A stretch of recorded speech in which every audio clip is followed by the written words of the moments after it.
দেবাশিস দাসের লেখা শিব মাহাত্ম্য, কণ্ঠে স্বর্ণালী মণ্ডল। তার মাহাত্ম্য অসীম। তিনি ত্রিভুবনেশ্বর, তিনি অনন্ত। সে কারণে তার মহিমা বিষয়ে কিছু বলার ঔদ্ধত্য আমারও নেই। শিবজায়া আমি সতী, আমি ব্রহ্মার মানসপুত্র, দক্ষ প্রজাপতির কন্যা এবং মহাদেবের ধর্মপত্নী। দেবতাদের মধ্যে ব্রহ্মা, বিষ্ণু এবং মহাদেবের স্থান অনেক ওপরে। এদের মধ্যে ব্রহ্মা হলেন সৃজনকর্তা, বিষ্ণু পালনকর্তা এবং মহাদেব সংহারকর্তা।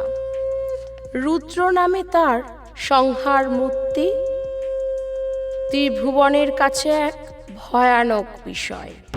আবার যোগী রূপে ধ্যানস্থ তার স্থির শান্ত রূপ অতুলনীয় সুন্দর।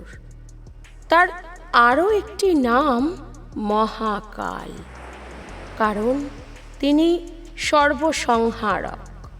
কিন্তু এই সংহার থেকেই আবার তার নব অভ্যুদয় হয়। সেজন্য শিব বা শঙ্কর নামে তিনি এই ব্রহ্মাণ্ডের জনন শক্তি। যা ধ্বংস হয়েছে তাই পুনর্বার জন্মেছে, সেই জন্য তিনি ঈশ্বর, সর্বশক্তিমান মহাদেব। সৃষ্টির রক্ষক হিসেবে তার প্রতীক লিঙ্গ, অর্থাৎ প্রজননের চিহ্ন। এই প্রতীকের সঙ্গে যোনি অর্থাৎ স্ত্রী শক্তি সংযুক্ত হয়ে তিনি সর্বত্র মন্দিরে মন্দিরে পূজিত হন। তার আরও একটি নাম অর্ধনারীশ্বর। এই মূর্তিতে মহেশ্বর অর্ধদিকে নারী ও অপরদিকে নর। ত্রিনেত্র, চতুর্ভুজ, হাতে পাশ, রক্তকমল, নরকপাল ও শূল। তাই দুই পরস্পর বিরোধী ব্যতিক্রমী শক্তিধারী। তিনি কখনো যোগী, কখনো আবার সর্বসৃষ্টি ধ্বংসকারী। একসময় তিনি মহাযোগী, সর্বত্যাগী সন্ন্যাসী, কঠোর তপস্যা ও গভীর ধ্যানের প্রতীক স্বরূপ। এই কঠোর তপস্যা ও ধ্যানের ফলস্বরূপ তিনি সর্বপ্রকার ক্ষমতার অধিকারী। তিনি সিদ্ধাচারণ, কিন্নর, যক্ষ, রাক্ষস, অপ্সরা, গান্ধর্ব পরিবেষ্টিত হয়ে হিমালয়ে তপস্যা করেন।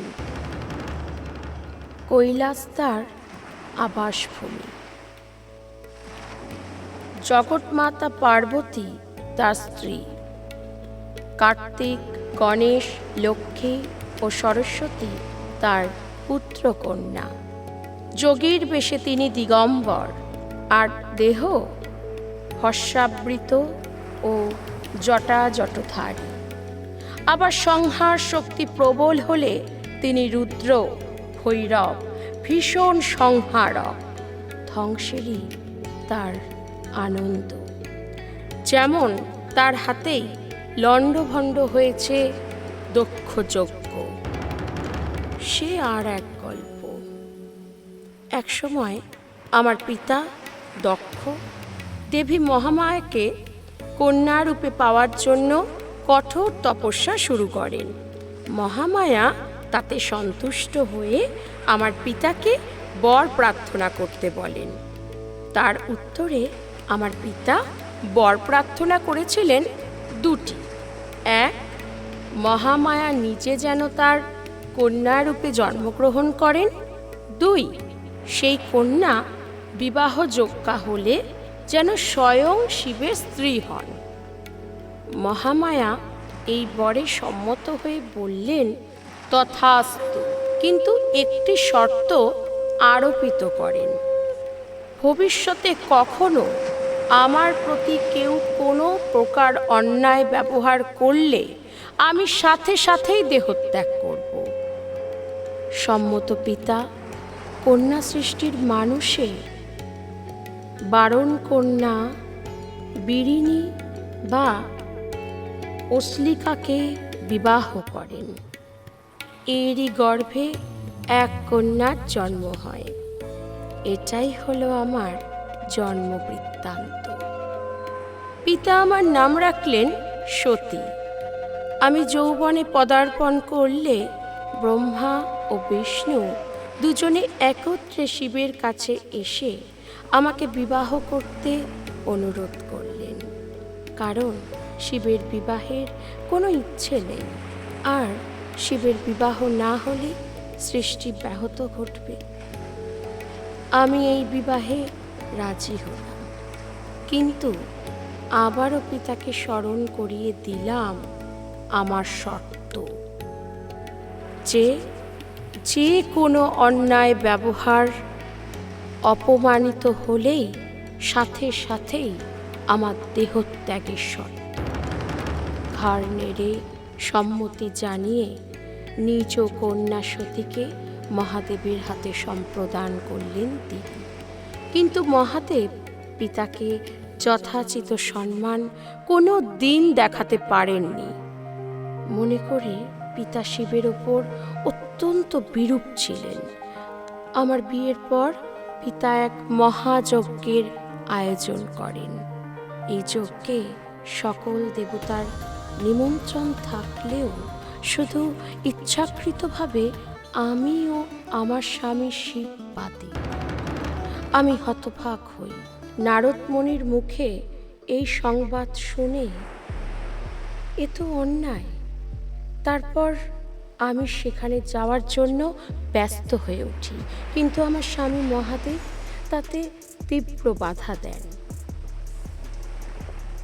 এতে তার সম্মুখে আমি রাগত হয়ে আমার পরমা প্রকৃতি মহামায়া রূপে বিভূতি প্রকাশ করলাম।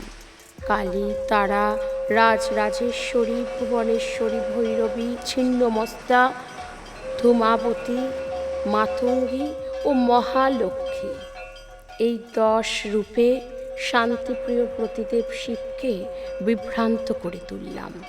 ফলে শিবের কাছ থেকে যজ্ঞস্থলে যাওয়ার অনুমতি পেলাম আমি। কিন্তু যজ্ঞস্থলে সবার আদ্রিতা সর্ববন্দিতা হয়েও পিতার মুখে আমার পতিদেব শিবের নিন্দা শুনে পিতার সামনেই যজ্ঞস্থলে দেহত্যাগ করলাম আমি। আমার মৃত্যু সংবাদ পেয়ে ক্রুদ্ধ শিব নিজের মাথার জটা ছিন্ন করে এবং তার মাধ্যমে মহাপরাক্রমশালী বীরভদ্রের আবির্ভাব করালেন যজ্ঞস্থলে, এবং নিজে সমস্ত ভূত প্রেত অনুচরদের সঙ্গে নিয়ে দক্ষপুরীতে আবির্ভূত হলেন। মুহূর্তে দক্ষযজ্ঞ লণ্ডভণ্ড হলো তার হাতে। আমার পিতা দক্ষের মুণ্ডচ্ছেদন করে তা ছুঁড়ে ফেলে দেওয়া হলো যজ্ঞকুণ্ডে। আমার মৃত শরীর তখনও যজ্ঞস্থলে পড়ে আছে। আমার শোকে ক্রুদ্ধ শিব আমার মৃতদেহ স্কন্ধে নিয়ে ত্রিভুবন কাঁপালো ভয়ানক নৃত্য শুরু করে, তাণ্ডব নৃত্য। তাতে সমস্ত সৃষ্টির ধ্বংস হওয়ার উপক্রম হয়। তখন উন্মত্ত শিবের স্কন্ধে রাখা আমার মৃতদেহকে বিষ্ণু তার সুদর্শন চক্র দ্বারা খণ্ড বিখণ্ড করতে লাগলেন। আমার ওই সব দেহ 51 খণ্ডে বিভক্ত হয়ে ভারতবর্ষের নানা স্থানে নিক্ষিপ্ত হতে লাগল। পূর্বে সেই সব স্থান মহাপীঠ নামে খ্যাত হয়। আর আমি পিতা দক্ষের ঘরে দেহত্যাগ করে হিমালয়ের গৃহে হিমালয় পত্নী মেনকার গর্ভে জন্ম নেওয়ার কথা মনস্থ করলাম। যথাকালে পার্বতী রূপে মেনকার গর্ভে আবারও জন্মগ্রহণ করি আমি, যা ছিল ভবিতব্য। কারণ শিবের সঙ্গে আবারও আমার বিবাহের যোগ আছে। আমি তা জানতাম। আমি সতী, শিবজায়া।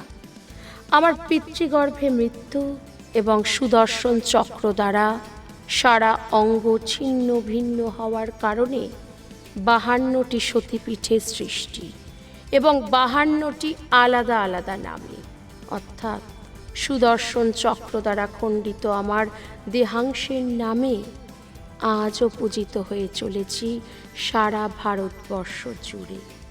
আমার সতী জন্মে এখানেই ইতি। কিন্তু মহাদেব, মহাপরাক্রমশালী মহাদেব, তার কি হলো? তার কি হলো? আমার মৃত শরীর স্কন্ধে নিয়ে তার সেই তাণ্ডব নৃত্যে থরথর কম্পনে কেঁপে উঠতে থাকে ত্রিভুবন। তারপর যখন তিনি টের পেলেন কোনো মৃত শরীরের আর ভার তার উপলব্ধি হচ্ছে না, তার স্কন্ধে মৃত সতীর দেহ ছড়িয়ে পড়েছে সারা দেশ জুড়ে, তখন আবারও স্থির হয়ে যান তিনি। বিরহ যন্ত্রণায় মনে মনে ভাবেন, আর কদাপি বিবাহ নয়। এরপর ঘোর তপস্যায় বসেন তিনি। এ প্রান্তে আমি ধীরে ধীরে আবারও বিবাহযোগ্যা হয়ে উঠি। এই সময় একদিন নারদ মুনি এসে আমার পিতা হিমালয়কে বলেন, তার এই কন্যা শিবের স্ত্রী হবে, কারণ তা অবশ্যম্ভাবী। সৃষ্টি, প্রলয়, লয় সর্বদা আমরা যুগলবন্দী। আমি আর এখন সতী নই, আমি হিমালয় কন্যা পার্বতী। সেই আমি ঘোর তপস্যার দ্বারা শিবকে প্রসন্ন করে গৌরবর্ণ লাভ করি। তাই আমি এরপর গৌরী নামে খ্যাত হই। যে সতী সেই পার্বতী, সেই গৌরী। কিছুকাল বাদে তপস্যার জন্য শিব হিমালয় পর্বতে এলে আমার পিতা হিমালয় আমাকে নিয়ে শিবের পূজা করেন। উদ্দেশ্য আমার প্রতি শিবের আকর্ষণ এবং অনুরাগ জাগানো। আমার সব সঙ্গীরাও একযোগে শিবের আরাধনা করতে থাকেন। আমিও প্রায় সর্বদাই মহাদেবের চিন্তায় ও সেবায় মগ্ন থাকতাম। কিন্তু আমি সম্মুখে থাকলেও শিব কোনো দিন আমার প্রতি দৃষ্টিপাত করেননি। এ সময় দেবতারা তারকাসুরের অত্যাচারে পীড়িত হয়ে প্রতিকারের জন্য ব্রহ্মার শরণাপন্ন হন। ব্রহ্মা তাদের বলেন, শিব তেজ হতে উৎপন্ন পুত্রই একমাত্র তারকাসুরের বধ করতে সমর্থ হবে। সেজন্য মহাদেবের বিবাহের ব্যবস্থা করা একান্ত আবশ্যক। তখন বৃহস্পতির পরামর্শে ইন্দ্র শিবের মনে চাঞ্চল্য সৃষ্টির জন্য কামদেব মদনকে শিবের ধ্যান ভঙ্গ করে আমার প্রতি আকৃষ্ট করার জন্য প্রেরণ করেন। কিন্তু শিবের ধ্যান ভঙ্গ করতে গিয়ে কামদেব মদন শিবের কোপালনে ভস্মীভূত হয়ে যান। মদন ভস্মের পর শিব সেই স্থান ত্যাগ করে অন্যত্র চলে যান। কিন্তু অদমনীয় পার্বতী শিবের সঙ্গিনী হওয়ার আকাঙ্ক্ষায় ঘোর তপস্যায় ডুবে থাকেন। একসময় শিবের মন পার্বতীর প্রতি আকৃষ্ট হয় এবং পরিণামস্বরূপ শিব পার্বতীর বিবাহ সম্পর্ক হয়। তাদের পুত্র কার্তিকের হাতে তারকাসুর বধ হয়। আমি সতী, এই পার্বতীও আমি। আমারই একটি রূপ পার্বতী। এই রূপেই মর্তে আমি দেবী দুর্গা নামে পূজিত হই। পিতৃগৃহে সন্তানদের নিয়ে 5 দিন আমি মহা আনন্দে কাটাই।